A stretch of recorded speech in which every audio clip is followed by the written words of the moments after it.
Hi, it's Graeme from Hunters. I'm here with a latest update on the property market and all things property in Cumbria and southwest Scotland. And we're going into the Jubilee weekend this weekend. So what better to do than give a little bit of an update and a reflection over the last 7 decades of the Queen's reign to see what's changed in the property market and how it's morphed from the early 50s through to today.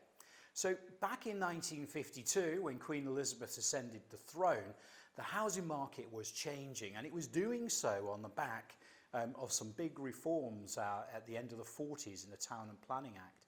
It seems incredible to think this, but up until the 50s, houses were built for the working classes and houses were built for the middle classes. It was decreed there was a difference between how both those classes should live. In the 1948 Town and Planning Act, it changed, and when the Queen came to the throne, it was being fully implemented. And quoting the Prime Minister of the time, Clement Attlee, he says that the working man should share the same space as the doctor and the clergyman. And certainly a lot of the estates that we've seen, those post-war building estates, typically still referred to as ex-council estates, were built in that time during the Queen's early ascendancy.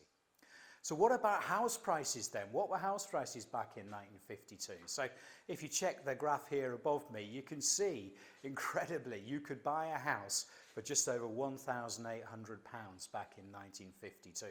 Seriously, there are people paying mortgages on a monthly basis at that rate now, which just goes to show how pricing has accelerated.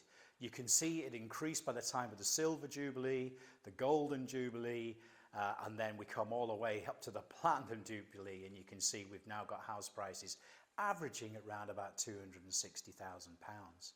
So that's quite a big difference, but of course the relevant thing is, well, what are people's salaries like? Are these houses more unaffordable? So you can see now on the orange line that we're actually tracking there the average gross salary at the same time of those milestones during the monarch's reign. And you can see we go from 4 times income back in 1952, and we work through, we get a bit of a dip in the 70s, rising up until this year, where we can see, when stats were last recorded at the end of 21, that the average house price is about 8.3 times the average earnings.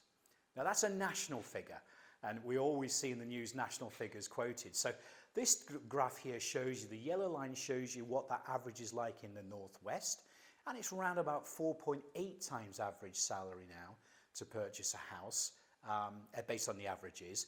But here in Cumbria and in our operational area into Scotland, it is actually even more affordable again. I'm just showing you here a couple of our areas. So we've got Eden and we've got South Lakes. They exceed the northwest average, but they're the exception. All the other areas, Carlisle, Dumfries and Galloway, Barrow, Allerdale, the west coast there on Cumbria, those markets are still, even against the recent house price growth that we've seen, are still relatively affordable. But unquestionably, houses are becoming more affordable.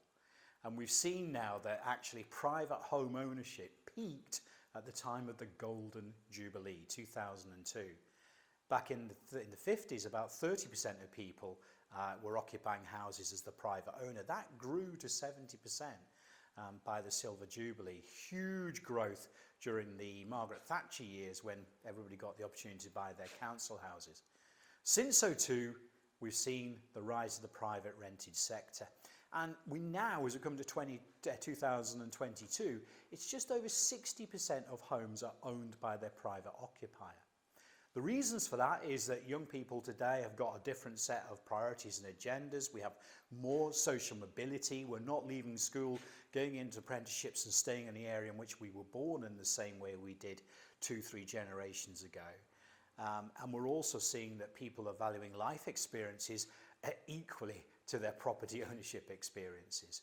But affordability is an issue, and the graph here shows you over the last Jubilee period, so we're going from 2012 to 2022 here, and you can see that property has become more affordable, less affordable, relevant to average earnings.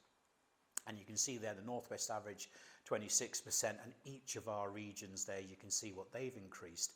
Carlisle stayed flat. Allerdale has actually become more affordable relevant to local wages over the last 10 years.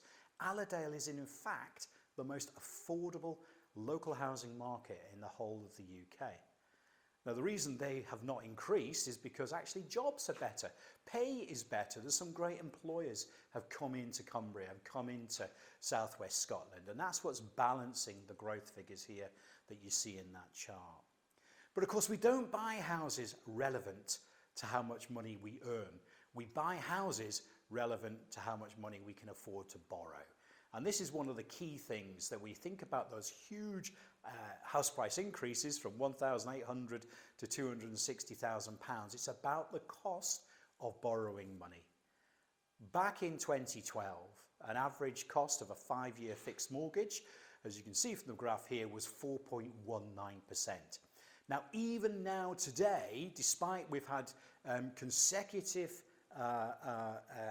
in base rate inflationary base rate rises from the Bank of England, even though we've seen those now on 3 occasions in the last 4 months, we can still see that an average price for a 5-year fix, you can still pick one up for 2.2%.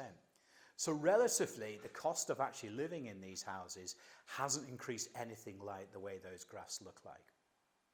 What's going to happen in the coming months with high inflation rates, with the talk of recession, with the issues on the cost of living nobody knows. We just don't know what's going to happen.